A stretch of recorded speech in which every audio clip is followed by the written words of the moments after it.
First time నేను ఒక చర్చికి అయితే కనుక చర్చ్ ముందు అయితే ధ్వజస్తంభం ఉండడం అయితే చూస్తున్నాను. ఇక్కడ ఇప్పుడైతే వాల్పర్ అనే ఒక విలేజ్ లో అయితే ఉన్నాం. ఇక్కడ టీ ప్రాసెసింగ్ అయితే చాలా వెరైటీగా ఉంటుంది. అలాగే టీని ఎంతసేపు మరగబెట్టాలి, టీని ఎలా కాయాలి, టీ అసలు ప్రాసెసింగ్ ఎలా అవుతుంది, ఆకుల నుంచి టీని ఎలా తయారు చేస్తారనేది కంప్లీట్ గా వీళ్ళు చెప్తున్నారు. దాన్ని మళ్ళీ నేను తెలుగులో ట్రాన్స్లేట్ చేసి కూడా చెప్తాను. ఇక్కడ టీ తాగాం, ఆల్రెడీ తాగి ఒక 10 minutes అవుతుంది.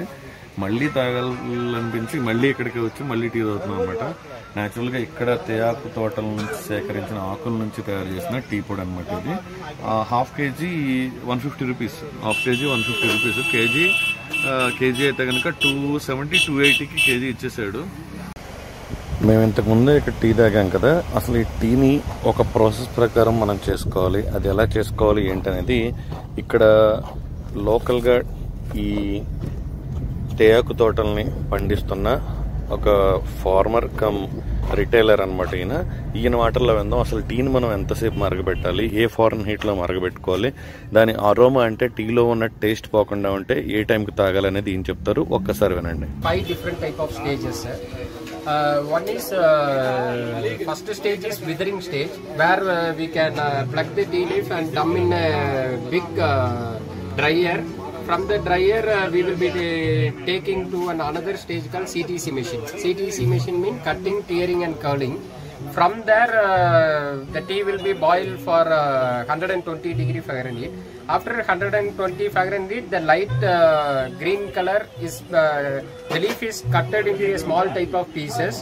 From the pieces it taken to the CTC machine. From there 120 degree Fahrenheit, the tea will be crushed and the green color will be changed into light brown colors. After that, the fourth stage there is fermentation stage. There we will be having some chemicalization processes, and fifth stage is grading and packing stage.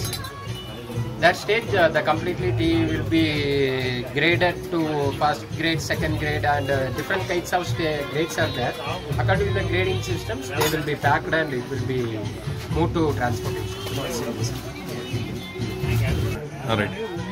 The making process of tea is first you should need to boil the milk or hot water.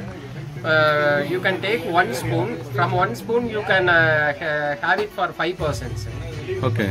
So after you just boil the milk and hot water, you dip 1 spoon of tea inside. You just make it a sim in the stove and close the lid for 2 minutes.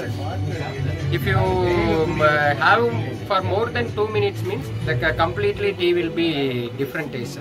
The aroma will be get outside. That's what only we should need to close the lid for 2 minutes. Okay. Thank you, sir. Perur అని ఒక తమిళనాడు కర్ణాటక బార్డర్లో ఉన్నాం. అసలు ఈ back side ఉన్న హౌసెస్ని చూస్తుంటే ఎంత బాగున్నాయంటే చాలా చాలా చాలా బాగుందనమాట. మా కార్ అయితే ప్రజెంట్ ఇక్కడ ఉంది. సో టీ తాగడానికి అయితే తాగాం. ఇంకా పేరూరులో ఎస్పెషల్లీ పర్టికులర్ లొకేషన్స్ అనేవి ఏమీ లేవు. సో మీరు నా బ్యాక్ సైడ్ ఇక్కడ చూస్తున్నారు కదా, ఇవన్నీ టీ ఫార్మ్సే, టీ ఆకు తోటలు అనమాట. మ్యాక్సిమం నైట్ కుదిరితే ఇక్కడ ఈ చెట్టు కింద ఇక్కడ టెంట్ కానీ కుదిరితే టెంట్ వేద్దామని, లేదంటే కార్లో పడుకుందామని చూస్తున్నాం. లేదంటే అక్కడ కూడా ప్లేస్ చాలా బాగుంది. ఎందుకంటే మాకు కావాల్సింది వ్యూ కావాలి, బెస్ట్ వ్యూ కావాలి. సో అలా నుంచుని అటు ఉన్నటువంటి టీ తోటలను చూద్దామని, లేదంటే ఇక్కడ కూడా కొంచెం ప్లేస్ ఉంది. సో లేదంటే ఇక్కడ వేసుకుందామని ఒక ప్లాన్ ఉంది. ఇలా కూడా కాదు అనుకుంటే కార్ని తీసుకొచ్చి కంప్లీట్గా ఒక ఎడ్జ్ మీద, ఒక చిన్న ఎడ్జ్ ఉంది ఇక్కడ, ఈ ఎడ్జ్ కనపడుతుంది కదా కింద రోడ్డు, అది ఆ ఎడ్జ్ మీద కారు పెట్టి అక్కడి నుంచి ఆ వ్యూని అంతా ఎంజాయ్ చేస్తాం. మార్నింగ్ మీకు మంచి వ్యూ చూపిద్దామని అయితే అనుకుంటున్నాం. చూద్దాం, నైట్కి ఇక్కడే ఉందామని అయితే అనుకుంటున్నాం. ఎందుకంటే మార్నింగ్ మంచి వ్యూ అయితే వస్తుంది. కాదు, ఇంత నీట్గా ఉంది కదా రోడ్డు, ఇది డెడ్ ఎండ్. ఇటువైపు ఏం లేదు అసలు, ఇంత నీట్గా రోడ్డు వేసాడు. భూములు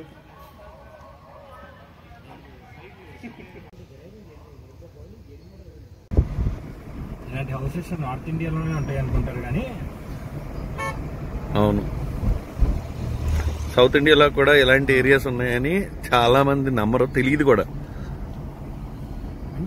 నార్త్ ఇండియాలో ఉన్నంత చెత్తగా అయితే లేవు, చాలా ఆర్గనైజ్డ్ గా నీట్ గా, ఎస్పెషల్లీ నీట్ గా.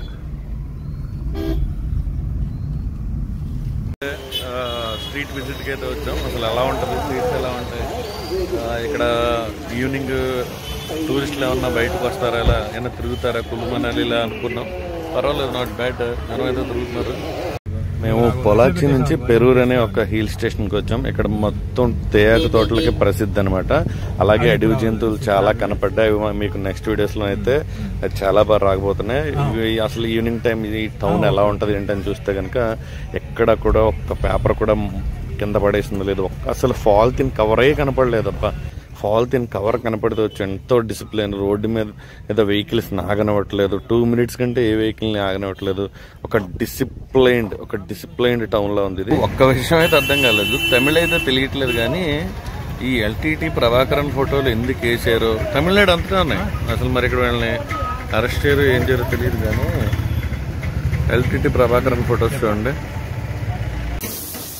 నైట్ డిన్నర్ కోసం అయితే కనుక ఒక డిష్ చేయించుకుందామని ఇక్కడ లోకల్గా ఉన్నటువంటి ఒక హోటల్ దగ్గరికి వచ్చాం. సో హోటల్లో వాడైతే మంటల్లో చేసాడు కర్రీ అయితే. అసలు ఆడు చేసే స్టైల్ చూస్తే నాకైతే పిచ్చెక్కిపోయింది. మేము పొలాచి దగ్గర ఉన్న పెరూర్ అనే ఏరియాలో ఉన్నాం. మొత్తం ఎటు చూసినా కొన్ని లక్షల ఎకరాల తేయాకు తోటలు ఎటు చూసినా కానీ. అలాగే మీరు ఒక టీని ఎలా పెట్టాలి అనేది, చాలా మందికి టీ పెట్టడం వచ్చు, కానీ ఎలా పెడితే మనం టీలో ఉన్న అరోమా పోకుండా ఉంటుంది అనేది కూడా మనకు చాలా చక్కగా చెప్పారు. నైట్ టైమ్ ఈ టౌన్ బయటకు వచ్చి ఈ టౌన్ చూస్తే కనుక ఎంత బ్యూటిఫుల్ గా అయితే ఉంది. నెక్స్ట్ వీడియో బ్లాగ్ లో మరిన్ని ఇన్ఫర్మేషన్ వీడియోస్ తో మీ ముందుకైతే రావడం జరుగుతుంది. అలాగే ఈ వీడియోపై మీ అభిప్రాయాలను కామెంట్ సెక్షన్ లో కామెంట్ చేయండి.